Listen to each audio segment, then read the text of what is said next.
Ese cuadrito lo he pintado este año, este mismo. La fecha estará escrita en el papel de periódico que tiene ahí. ¿Y qué te parece si hablamos bilingüe? Bien, oye, sí, no, no, je suis d'accord. Aquí tiene que estar escrito Genevieve, que es mi amiga. Ah, aquí lo tenemos, sí, Ahí lo sí. tiene. Geneviève pour Manuel Montero, 25-6-2017. Donc c'est du mois de mai. Y eso, y que le ha salido ahí un bollo a la cara porque he colocado mal el papel, no lo he grapado bien. Bueno, pero Eh, es la buena arruga, sí, la arruga natural. eso.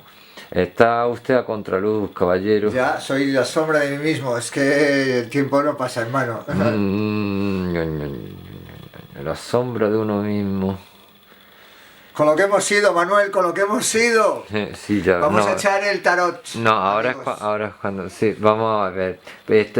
Estábamos hablando de los cultos mitraicos. Estábamos totalmente en el 25 de diciembre, porque pasado mañana hará 2000 años o 3000 que Mitra nació y fundó la religión mítrica, monoteísta donde las haya, que se supone que fue un poco lo que inspiró a Jesús a decir, oye, pues si Mitra llevaba un toro en la espalda, yo llevo un cordero. Oye, no, el pastor es el pastor y se puede pastorear ovejas, toros o gallinas. El pastor es el pastor. La gallina de corral, eso. Pero yo tengo un amigo ahí en la Sierra de Madrid que las pastorea. Y no hay como una diferencia un poco cualitativa entre el pastor de gallina y el pastor de toros. ¿Cualitativa? Pues que el de toro gana muchísimo más dinero que el de gallina, ¿sabes? Si pastoreas toros y tienes suerte de que te los lidien y que salgan en los encierros de San Fermín, vamos, te sale el toro a precio de oro macizo. No sé cómo salimos porque no miro el enfoque, tengo que Bueno, ponerme detrás. tendrás un Mira, objetivo. Anda, tú, sigo. la posición accroupi, como decir, ¿sabes? En cuclillas para meter cartas de tarot y eso aquí, y nos ponemos, y entonces encuadro aquí. Vale, ¿Ves? esta es la zona, ¿no? Está filmando, yo sigo, No, eso yo no. está, Sí, sí. sí, yo no voy a hacer corte. Lo he hecho muy cortito. Puedo hacer un corte, bueno, vamos a hacer un corte ahora, espérate que respiremos. Nada más que...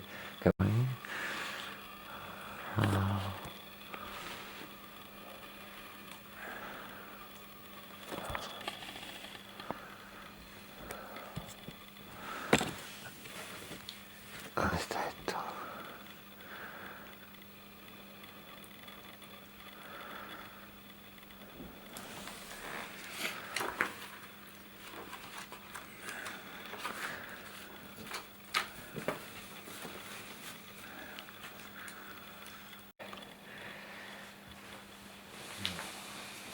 C'est les étouffes chrétiens, une spécialité de l'Espagne que les musulmans ils utilisaient à l'époque pour étouffer les chrétiens. Donc ça se passait comme ça, on arrivait dans la vieille mosquée et il y avait un arabe qui nous disait vous voulez étouffe chrétien? Et les chrétiens, ils prenaient les gâteaux. Et en fait, ils s'adoraient parce que c'était du cochon. Ouais, c'est avec la graisse du cochon qu'ils ont fait. Donc évidemment pour les chrétiens, il n'y avait pas un. C'est que les Andalous, la Lausanne andaluza, la Lausanne andaluza c'est un ouvrage c'est pas la notion du libertin, c'est la notion du libertaire. La Lausanne andaluza, c'est un exilé espagnol andalous à la Rome et Venise du baroque. Ah, pré-baroque, c'est une période un peu... Ça se situe... C'est-à-dire c'est que c'est pas un roman historique, c'est un vrai roman sur le vif. Tout à fait. Sur le vif. Très bon, hein, c'est tout chrétien, si on les mange calmement, très très bon. Bon, donc la Lausanne andalouse a fait la distinction entre ceux qui prennent les vrais andalous, qui sont à l'huile d'olive, et ce qu'on donne aux gens qui viennent imposer le catholicisme. Et surtout là, ramasser les impôts. C'est les porcs. Donc on donnait avec la graisse des porcs.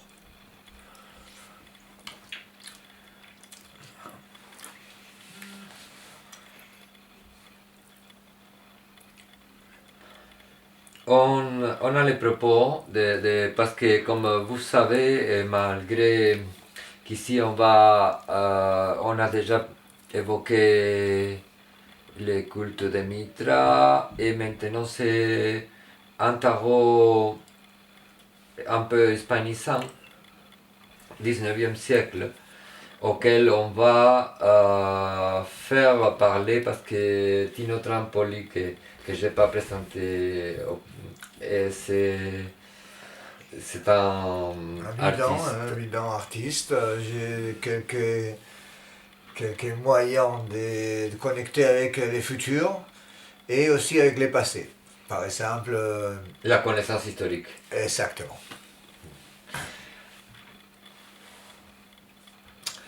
Donc on voulait poser une nouvelle question. Cette fois, on a décidé, autant que deux Espagnols qui vivons ici en France, de poser une question au tarot sur les futurs de la monarchie en Espagne après ce phénomène politique qui a été la révolte catalane, qui est une révolte républicaine, évidemment. Ils se sont essayés de déclarer la République de Catalogne. Donc ça mettrait d'abord en danger la monarchie d'Espagne, mais on sait très bien que la monarchie espagnole étant une monarchie française, borbonique, et en liant des parenthèses avec la Grèce, avec les pays du Nord, les monarchies en Europe, ils sont très très imbriqués les uns aux autres, logiquement. Et notre question sur la monarchie et son futur en Espagne, elle peut être aussi observée dans les futurs par rapport à la valeur de la monarchie dans les systèmes démocratiques et politiques modernes. C'est un peu les fils conducteurs de notre question. On a d'emblée, c'est-à-dire il faut dire qu'on a déjà quelques intentions préalables. C'est pas par pure curiosité qu'on fait ça. C'est pas par curiosité malsaine, mais c'est par curiosité quand même. De la confrontation au symbole. Et la monarchie, ça passe parce que c'est un vieux symbole qui est dans les codes symboliques de l'imaginaire du tarot. Donc, il y a bien une carte qui représente les rois et la reine. L'empereur. L'empereur. Tout à fait, c'est une version un peu plus... les rois et la reine dans les arcanes mineurs. C'est des arcanes mineurs, hein, il faut dire. Hein. D'accord. On va faire la totale, parce que les arcanes mineurs, là, c'est un labyrinthe. La chance... Mais on enlève ce qui nous gêne, hein, parce qu'on n'est pas sous la tyrannie de la grammaire. Et le tarot, surtout, c'est pas une grammaire autoritaire. C'est pas une grammaire autoritaire. Le tarot n'a jamais été accompagné d'une autorité religieuse. Non, les tarots, tout à fait, c'est totalement animiste. Oui. C'est ça, c'est pas... C'est vraiment avant les monothéismes. On a plusieurs cartes qui ont des valeurs absolues, comme la mort, comme la vie, comme les chars, comme la tour, et sont des symboles des situations et pas des faits concrets. Oui. Je viens d'inventer une méthode, Tino. Très bien, je suis très content. C'est que, puisque tu as appris ça, chacun a son tas de cartes. Et nous sortons chacun, nous regardons, nous sortons comme si on était en train de jouer. D'accord. Alors toi, tu as plus de cartes que moi. Tiens, je te donne... Attends, ça c'est de la petite monnaie. Ah, mais la monnaie, c'est le meilleur. C'est le meilleur, oui. C'est surtout quand on n'en a pas. La mort par rapport au monarque... C'est la Renaissance, c'est la Renaissance aussi, mais si on demande qu'est-ce qui va devenir la monarchie et il y a la mort qui tombe, je ne sais pas qu'est-ce qu'on va pouvoir On interpréter. commence par là déjà. La mort, c'est Mais déjà. on va jeter cette carte. C'est une certitude pour tout le monde. Donc, C'est- c'est la c'est première les- qui est venue. C'est Les débuts changements et la de fin. cycle, c'est le début et la fin c'est- et les temps. Saturne. On est dans un moment très très mort, très changement de cycle. On est dans les changements des ismes. Il y a eu le communisme, le fascisme. Il faut changer les ismes. Le capitalisme, elle a vieilli et c'est devenu. Attends, C'est devenu. on va faire quelque chose parce que c'est comme dans les vidéojeux. C'est un personnage de vidéojeux toujours, hein, et les squelettes. Toujours. Tu vois des squelettes dans les vidéojeux, c'est qui sont l'avenir, que c'est là qui va passer. L'avenir, mais c'est aussi le passé. À la conquête de l'espace, il y aura les vidéojeux. Mais il n'y aura pas de tableaux à l'huile dans les nefs spatiales. Évidemment. C'est pas les capitaines Nemo avec les Nautilus. Non, là, non, on aura des palettes graphiques et on aura des jardins avec des fleurs dans les voyages spatiaux à long terme. Des fleurs en plastique. Des fleurs en plastique, mais pour nous souvenir de ce qu'était la nature, dans nos origines. Bon. Donc on va procéder comme ça. On va considérer que celle-ci, c'est comme Elle est hors-jeu. Elle est hors-jeu, donc la monarchie ne va pas mourir. Mais qu'est-ce qu'elle va devenir? On va voir. On va mélanger les cartes un peu. Et on va tirer 7 cartes à chacun de nous, puisqu'on est en doublette. Bon. Je commence. On a le roi ici. On a les rois. Les rois, c'est les témoins dans cette histoire. C'est le roi, c'est la question. Qu'est-ce qui va devenir la monarchie en Espagne? Ah, Tino, je crois qu'on a une méthode. De tarotiste, c'est une méthode cartomancienne. D'accord. Parce que je maintiens un peu à utiliser le tarot aussi avec quelques manières. Comme il y a 4 rois, parce qu'il y a un empereur qui n'est pas un roi. Un empereur n'est pas un roi. Ça dépend, je sais pas. L'empereur, c'était les chefs à Rome, par exemple. L'empereur, c'est quand il y a un empire. Donc évidemment, si tu en as qu'un pays, tu n'es pas l'empereur, mais si tu es Charles V, ou tu es Napoléon, tu n'es pas un roi, mais tu es un empereur. Les rois, c'est aussi une filiation avec Dieu. Impérialisme, c'est l'empereur. L'impérialisme. Là, c'est pas, c'est l'empire. Plus que l'impérialisme, mais c'est dans les mêmes origines, c'est dans les mêmes racines. Les mots empereur, empire, et tout, on le voit tout empire. Des pires empires. Des pires empires. Des pires empires, l'empire, c'est en fait, l'empire, c'est des pires empires. Ça, on est d'accord. on peut continuer. Donc, prends une carte, qui est ma première carte. Un roi. Un roi peut être défenestré par un autre roi. C'est à peu près ce qui est arrivé en Espagne, donc on est sur la bonne voie. Le roi Juan Carlos Ier, il a dû abdiquer avant la fin de son mandat sur son fils. Donc un roi, le roi d'épée, est remplacé par les rois de l'argent, les rois de l'or. Pourquoi? Parce que la monarchie espagnole, elle a adhéré à la logique libérale de l'enrichissement. C'est une des monarchies plus riches d'Europe, évidemment après la monarchie anglaise. Puisqu'on est des sages, on aura des conseils à donner. On va donner des conseils, monsieur Felipe VI. Felipe VI, fils de Juan C'est lui qui n'a Ier. pas de barbe. Celui qui n'a pas de barbe, tu vois, c'est le roi d'épée. Il porte une épée et celui de l'épée. Et celui qui a la barbe blonde, c'est plus âgé et c'est le roi d'or.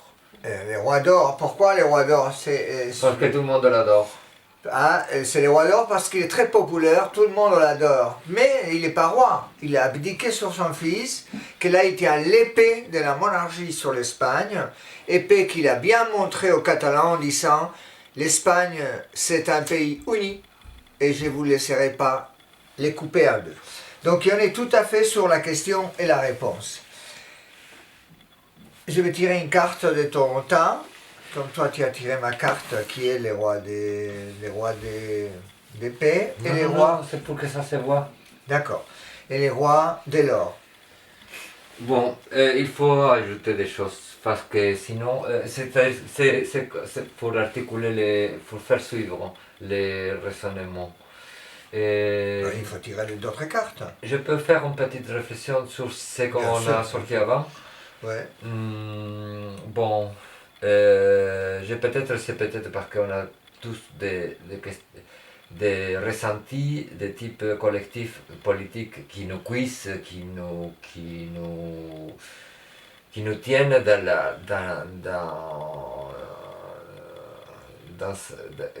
tiennent au corps presque, par les tripes. Et c'est que quand il y a un squelette qui apparaît, ça fait peur, non? Et ce qui nous fait peur politiquement par rapport à la monarchie et à tout ce qui est le pouvoir, c'est le fascisme. On pourrait être d'accord sur cette attribution aussi à la carte.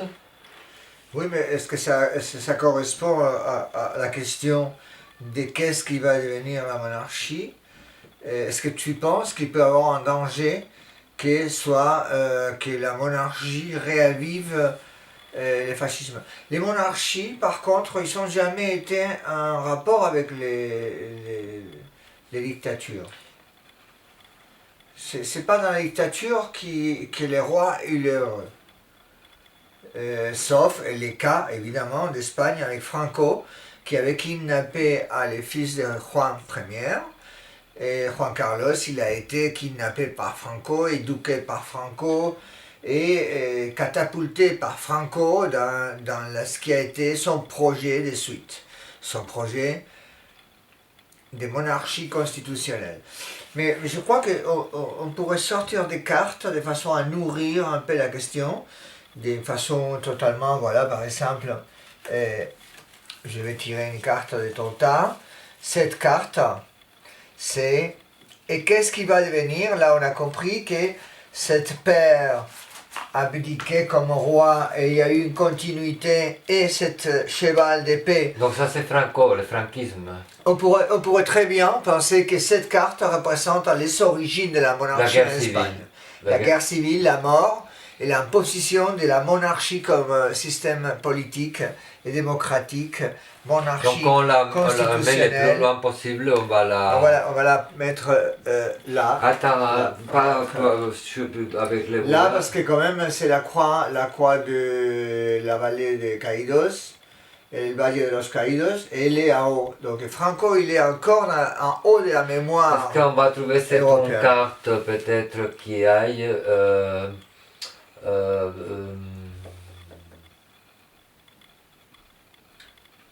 Oh, c'est fort, hein, c'est. Donc, c'est la peur, c'est la politique la composante de la peur dans la constitution du social. Pas la constitution écrite. La imposition du pouvoir. D'accord, oui, non, au niveau philosophique. D'accord. Donc on a tiré une nouvelle carte qui est en fait la dame de l'or. La dame de l'or, regardez bien, parce que c'est l'amant du vieux roi. C'est une femme jeune qui est du même univers que le vieux roi et qui est en fait une de ses amants connus du roi, Juan Carlos Ier, qui a été un courjupon, un homme à femme, et qui surtout se fait niquer pour plusieurs femmes très avisées de la bourgeoisie dans les voyages qu'il a réalisés plusieurs fois à Botswana. Nous, on croit que c'était pour changer de l'argent en noir qu'il reçoit des partis politiques, entre autres les Catalans, la droite catalane. Et il voyait dans ses voyages, ces safaris dans lesquels il se faisait des photos en train de tuer des éléphants, il voyait son amant, elle était comme lui dans les milieux du Ruby et des Esmeralda, des émeraudes vertes, des grandes qualités du pays du Botswana. Donc on peut très bien identifier cette femme qui va jouer actuellement un rôle dans la suite de la monarchie en Espagne. Et oui, et j'ai mon imaginaire, j'ai ma sensibilité aussi. J'ai hâte de t'écouter. Je peux pas croire qu'un roi, un monarque qui n'est pas un toréador, un monarque serait dans l'idéal, qu'est-ce qu'il serait le grand sage, la sagesse, mais symboliquement, c'est surtout parce que du fait de tuer l'éléphant. D'avoir tué un éléphant, c'est quelque chose d'assez intense sur le plan, sur le karma. Sur le karma. Pourquoi on tue un animal grand et sage qui a une plus longue mémoire que la mémoire humaine? Si disons qu'il y a des sacrifices de poules pour la santé, dans toutes les cultures, on sacrifie la poule. Mais quand on sacrifie la vache ou le mouton, c'est plus sérieux. Oui, en Espagne, on sacrifie le taureau. Hein. Oui, c'est grand. Mais c'est énorme. Disons, une personne qui se respecte humainement dans aucune civilisation, aucune... va sacrifier un éléphant. Jamais, oui. Les éléphants étant des machines de guerre à l'époque d'Hannibal et ces éléphants qui a traversé les Pyrénées, étaient des animaux de guerre en Syrie, en Perse, en Inde, mais ils n'ont jamais été un animal qu'on sacrifie. On ne fait pas des corridas d'éléphants, évidemment, mais on fait quand même des corridas de taureaux. C'est vrai que et Juan Carlos, il doit avoir un karma vraiment méchant. Côté Pachamama, évidemment, parce qu'il n'a pas tué un éléphant, il a tué plusieurs éléphants et il adorait tirer avec son rifle des grandes précisions. Donc il a tué des bouffles, il a fait les 5 failles, il a fait les 5 bêtes de la nature. Donc, mais là, il ne peut plus tirer, même pas un coup, tu vois, avec son amant, c'est fini. C'est fini au niveau érectile, l'ancien roi est mort. Donc là, il y a son fils, et on va continuer avec les cartes, en sachant que les tarots veut qu'on comprend que la suite de la monarchie en Espagne, elle est imbriquée aussi avec les amants de son père. On va tirer une nouvelle carte.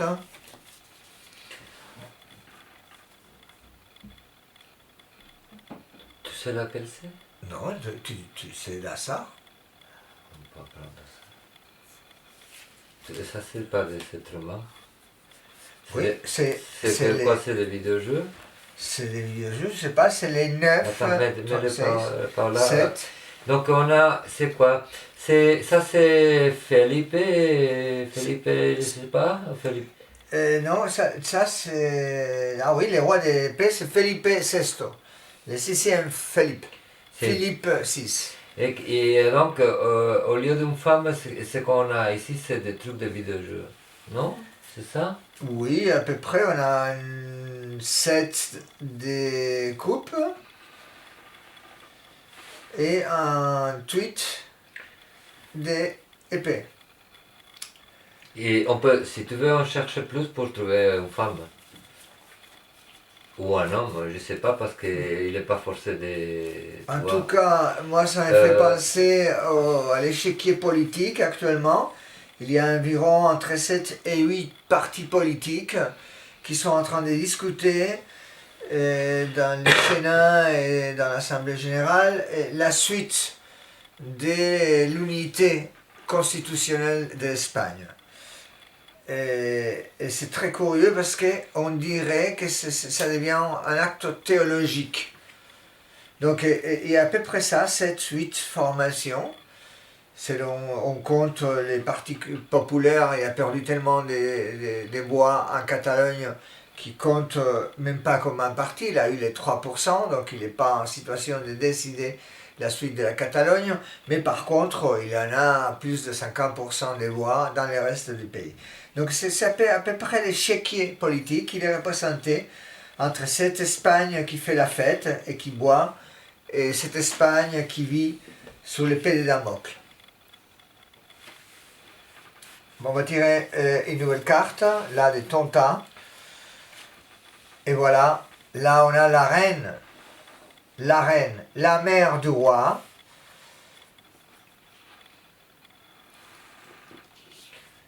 La femme de l'ancien roi qui a dû vivre sur la menace de toutes les amants du roi. Elle s'appelle Sophia, la reine Sophia, elle est originaire de Grèce, elle est d'une famille de princes de la Grèce, et là on a l'Espagne entre des rois, la Grèce au milieu, et la crise qui touche surtout les sud de l'Europe. Donc il y en a Grèce-Espagne, vraiment dans les jeux de la crise économique, et évidemment, il n'y en a pas de crise économique sans crise politique. Alors, on continue à poser la même question. Et alors, ça sera quoi la suite de cette monarchie? On va tirer une nouvelle carte.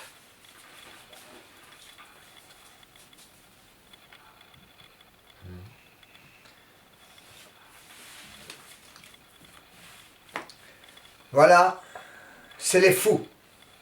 El loco. C'est la carte,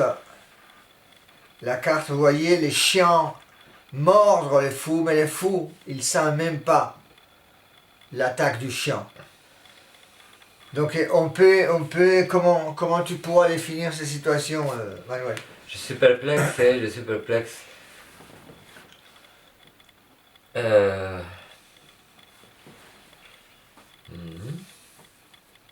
Très intéressant, très intéressant. Les fous, c'est... 1, 2, 3, 4, 5, 6, 7, 8... je sais ce que c'est, c'est la révolution. C'est la révolution. Je voulais pas t'influencer,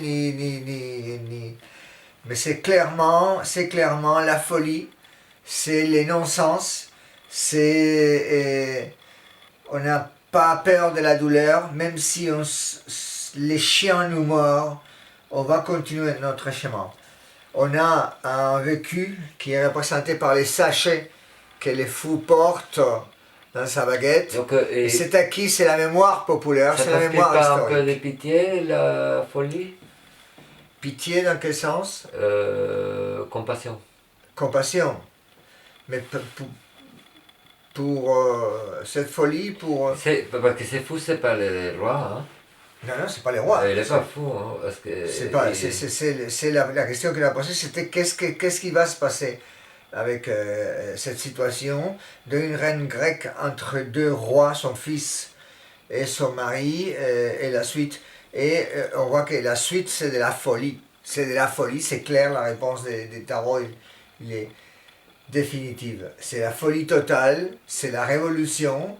Et est-ce que cette révolution elle va balayer aussi les autres républiques, les autres monarchies européennes, parce qu'il ne faut pas oublier que même si les Anglais ne sont plus européens parce que les Brexit va les mettre à la porte de l'Europe, il y en a quand même quelques monarchies qui sont encore des bouts, y compris en Hollande, y compris dans certains pays de l'Est, y compris. Mais cette carte, elle est très illustrative, très claire qu'on va dans un moment de l'histoire fou, la folie. Alors je vais tirer une de tes cartes pour voir les conséquences de cette folie. Comment cette folie, elle va s'imposer aussi dans les autres pays démocratiques. Une révolution, c'est pas anodin. Ça pourrait balayer les vieilles principes de l'Europe et les rapports du pouvoir monothéiste qui pour moi est un peu l'essence pure de la monarchie. C'est cette notion monothéiste de quelqu'un unitairement qui pourrait avoir les droits du gouverne, les droits des lois, les droits absolus, qui ne peut pas être jugé, qui ne peut pas être critiqué, on ne peut pas faire de l'humour. Il y a des gens qui sont en prison pour avoir brûlé des photos du roi. Brûler une photo, c'est un acte mécanique qui n'engendre aucun danger. Mais il y a eu plusieurs procès pour des gens qui ont brûlé en public des effigies ou des posters du roi. On va tirer une nouvelle carte, Manuel, et je te laisse la commenter. Cherche, il faut qu'elle soit... Il faut qu'elle me parle. Qu'elle t'appelle, qu'elle te dise suis la suite ou la solution de ce problème. Parce que ça peut être la suite ou la solution.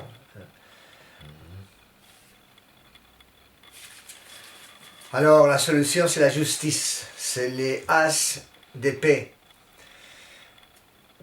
Je te laisse commenter cette carte.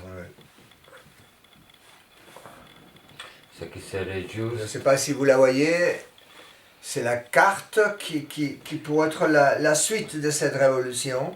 Ce qui serait juste. Et d'une façon ou d'une autre, une fin violente, une fin dans laquelle la monarchie elle triomphe. Parce que il y a la couronne.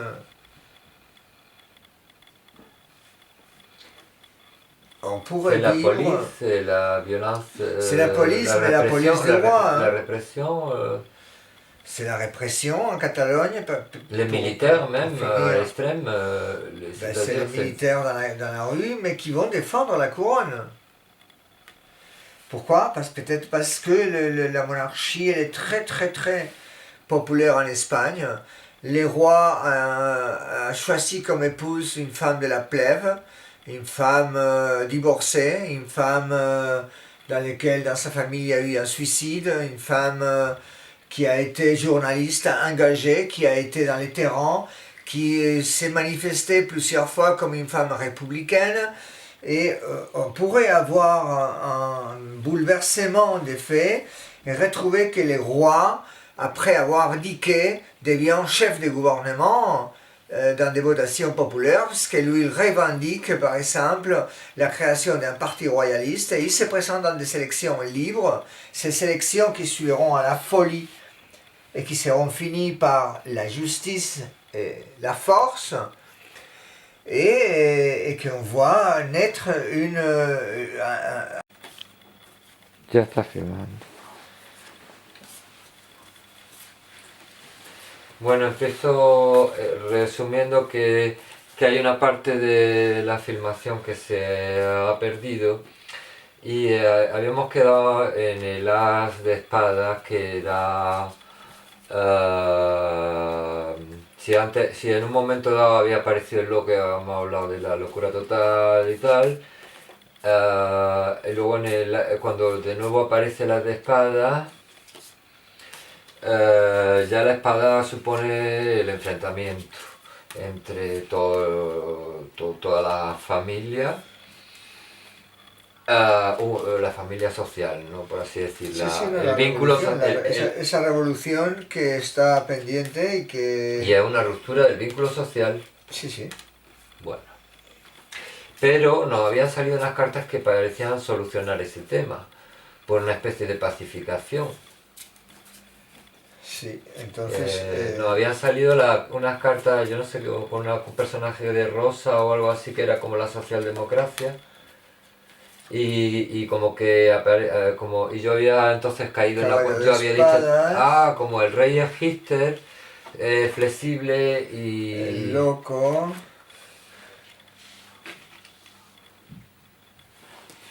El 7 de copas. Están aquí todas las cartas. El as de espadas. Y ahora vamos a tirar Perdona, la reina de estamos trabajando, espadas. que somos profesionales del arte. Sí, Mira, tú fíjate en la cámara un momento, ¿la ves? sí. Calcula más o menos cuándo está en cada parte del encuadre, para la composición respecto a cuando metes cartas, Sí, ¿sabes? sí, sí. Tenemos al rey de oros, padre de el rey de espadas.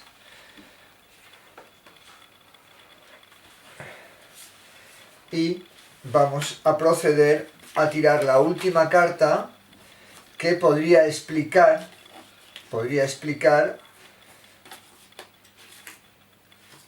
cómo se puede desarrollar esta situación.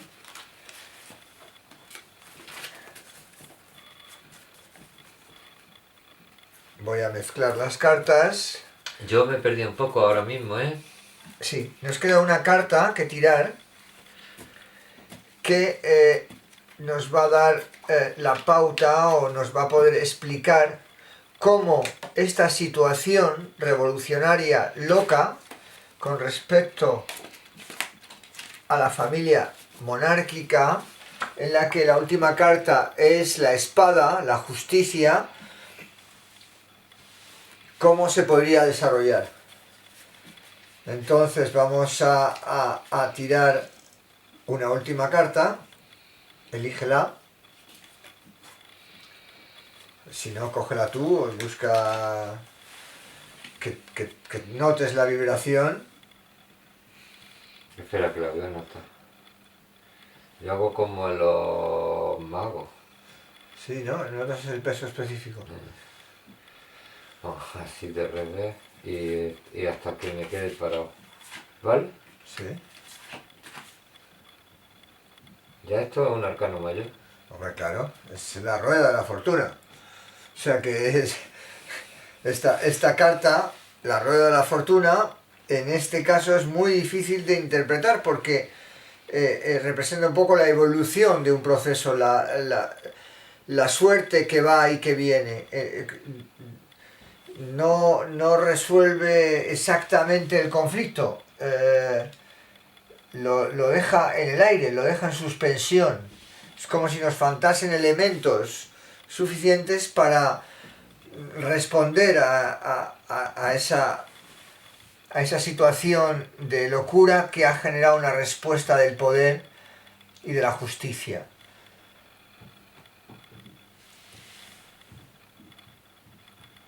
Tiene forma circular. Tiene forma circular, sí, efectivamente, todas las ruedas y más la de la fortuna son circulares, giran y son cambiantes.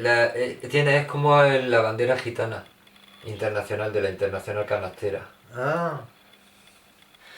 On revient en français pour les gens qui ont Ah, suivi. pardon, parce que Alors, c'est des cartes espagnoles. Hein. On disait que la carte en question, la roue de la fortune, est une carte dans laquelle les ronds ils jouent un rôle important. Les cercles. Les cercles. Ouais, si, les ronds. Les cercles plutôt. Et qui se ressemble beaucoup au drapeau gitan, de gitan. Aussi dans les dessins, il y a la fortune qui est attaquée par un chien rageux. Mais elle tient les bateaux du pouvoir, les bateaux de la fortune. On tire une autre carte Ça c'est spirituel.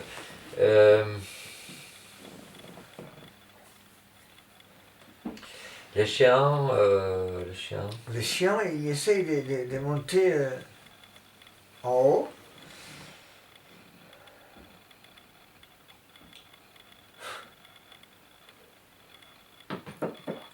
Peut-être, on n'a pas de réponse.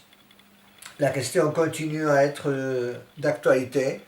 Qu'est-ce qu'il va devenir la monarchie en Espagne et les monarchies en général en Europe.